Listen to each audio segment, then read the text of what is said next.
딸은 마지막 순간까지 단 한 사람에게만 전화를 걸었습니다. 엄마, 온몸이 너무 따가워서 정신을 못 차리겠어. 너무 아파. 그러나 그 전화는 아무에게도 닿지 않았습니다. 25시간 뒤 이양은 사망한 상태로 병원에 도착했습니다. 온몸에 멍, 위에서 끼얹어진 넓은 형태의 화상, 방어흔. 그리고 아이를 병원에 데려온 사람은 지역 사회에서 유명한 천사 가수라고 불리던 엄마였습니다. 오늘 다룰 사건은 남해 진주 지역의 유명인의 이야기입니다.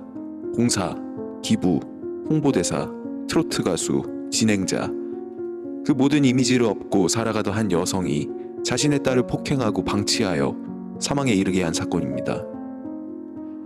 하지만 이 사건에서 더 중요한 질문은 따로 있습니다. 왜 피해자 이양은 엄마에게만 도움을 요청했을까? 왜 지역사회는 이 사람을 천사라고 알고 있었을까? 그리고 왜 이 여성은 딸이 죽어가는 순간에도 자신의 이미지만 유지하려고 노력하고 있을까? 오늘 이 사건, 그리고 관계의 구조를 해부해보려고 합니다. 트로트 가수로 알려진 김 씨는 지역사회에서 꽤 알려진 인물이었습니다. 트로트 가수, 행사 아나운서, 홍보대사, 지역 유튜버. 하지만 이 여성은 천사도 엘리트도 아니었습니다. 그녀는 스스로 만든 허위의 자아, 가면을 쓰고 살아가는 사람이었습니다. 어떤 사람들은 그녀를 엘리트 출신, 어떤 사람들은 그녀를 전국체전 메달리스트, 또 어떤 사람들은 그녀를 미인대회 수상자라고 말했습니다. 하지만 확인된 사실은 단순합니다. 그녀는 연세대가 아니라 지방사립대의 체육과 출신이었고 미인대회는 출전 기록조차 없었습니다. 김 씨의 삶은 현실이 아니라 칭찬받고 주변의 사랑을 받는 인물이라는 역할을 연출한 결과물이었습니다. 그 자기애적 구조가 이 모든 사건과 직결됩니다. 이양은 친모, 엄마와 함께 살게 된 그 첫 해에 죽었습니다. 이양은 어린 시절 대부분을 외숙모손에서 자랐습니다. 친모와의 본격적인 동거는 올해가 처음이었습니다. 동거 직후 그 변화가 시작됩니다. 김 씨는 딸에게 외출 여부를 시도 때도 없이 확인했고 전화를 받지 않으면 친구들에게까지 연락해 위치를 확인했습니다. 어느 날은 딸이 친구들과 노래방에 있다는 이유로 찾아가 친구들 앞에서 딸 이양을 폭행했다고 전해집니다. 딸과 친구들은 경찰에 신고했지만 결국에는 선처했고 그날 김 씨는 집 비밀번호를 바꿔버리고 이양을 외부에 오랜 시간 동안 방치했다고 합니다. 폭력은 더 노골적으로 변했습니다. 이양은 그 이후 친구들을 만나기 힘들어했고 종종 인스타그램 DM으로 상처 사진들을 보내며 말했습니다. 축구공에 맞았어. 교통사고가 났는데 엄마는 안 다치고 나만 다쳤어. 지속적인 폭행으로 인해 파일럿을 꿈꾸던 아이의 눈은 실명 직전까지 손상되었습니다. 동거는 화해가 아니라 통제와 폭력의 시작이었습니다. 너 때문에 헤어진 거야. 너가 잘못해서 지금 우리가 이렇게 사는 거야. 지속적인 가스라이팅으로 이양에게 너가 문제다 라고 믿게 만든 겁니다. 이양은 지속적인 가스라이팅과 폭행을 당하면서 엄마 김 씨의 전 남자친구에게까지 메시지를 보냈습니다. 얼른 돌아오세요. 그러면 엄마도 풀어질 것 같아요.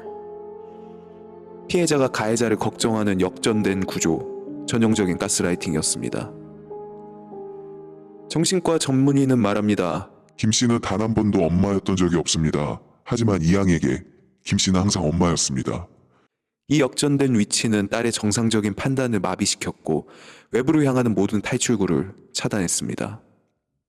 이 사건은 단순한 방치가 아니라 폭행, 화상, 방치, 이 세 단계가 연속적으로 연결된 구조적 사망 사건이었습니다. 먼저 폭행의 경우 김 씨 사무실에서 발견된 강목에서 모녀의 DNA가 검출되었습니다. 반복적이고 도구적인 폭행의 흔적이었습니다. 다음은 화상입니다. 김 씨가 말했습니다. 딸이 라면을 끓여 먹으려다가 강아지가 전기포트 선을 건드리면서 생긴 사고라고. 하지만 부검 결과는 명확했습니다. 화상의 흐름은 머리 위에서부터 아래로 흘러내렸고 팔에는 그를 막기 위한 방어흔이 있었습니다. 즉, 누군가가 이양의 머리 위에서부터 뜨거운 물을 부었고 이양은 그걸 막으려 했습니다.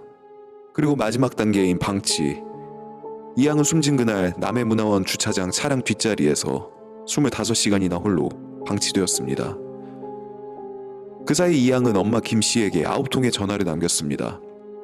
엄마, 온몸이 너무 따가워서 미치겠어. 김씨의 대답은 가벼웠습니다. 밖에 다 들려. 조용히 해. 정신 못 차리겠으면 잠이나 자. 이양은 병원 도착 1시간 20분 전 마지막 전화를 끝으로 숨을 거둔 것으로 보입니다.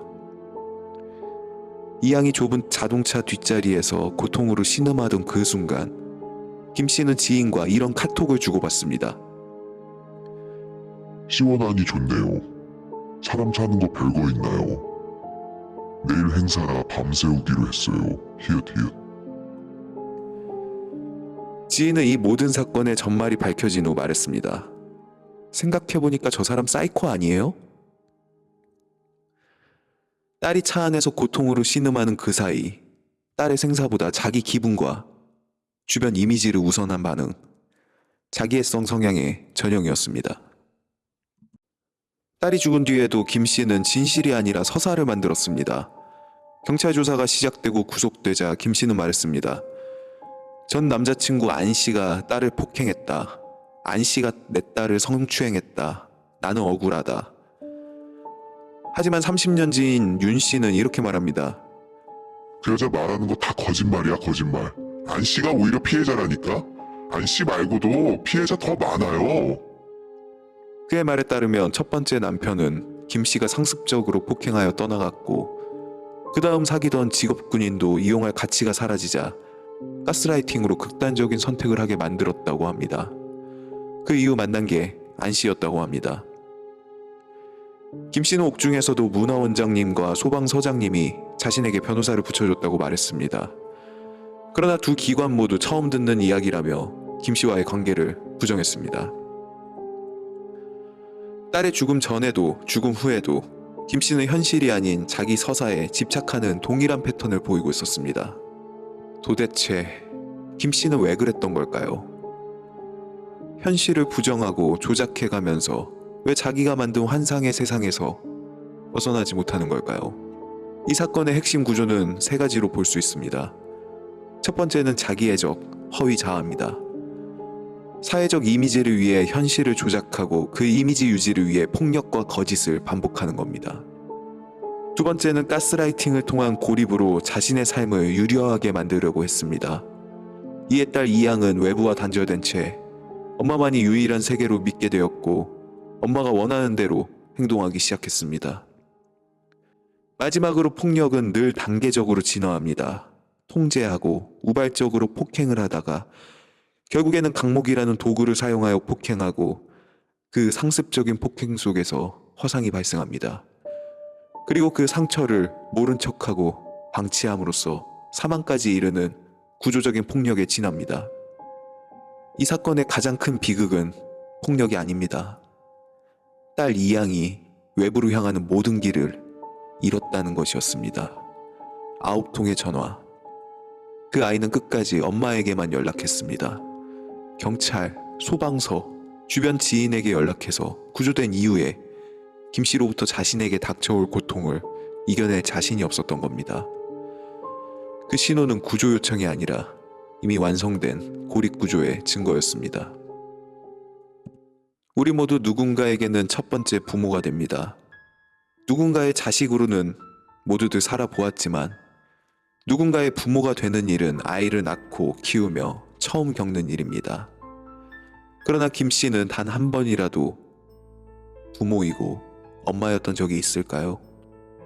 하지만 이양에게는 김 씨가 언제나 엄마였습니다. 그 한 단어가, 엄마라는 한 단어가 이양의 세계를 가두었고 판단을 마비시켰고 도움을 요청할 길을 끊어냈습니다. 폭력보다 오히려 폭력적이었던 것은 관계를 이용한 고립이었습니다. 그리고 그 고립 속에서 19살의 소녀는 자동차 뒷좌석에서 조용히 고통에 몸부림치다가 숨졌습니다. 당신에게 부모라는 이름은 누군가를 지키는 말이었습니까? 아니면 누군가를 묶는 말이었습니까? 여러분의 생각을 댓글을 통해서 말해주세요. 지금까지 모리아티였습니다.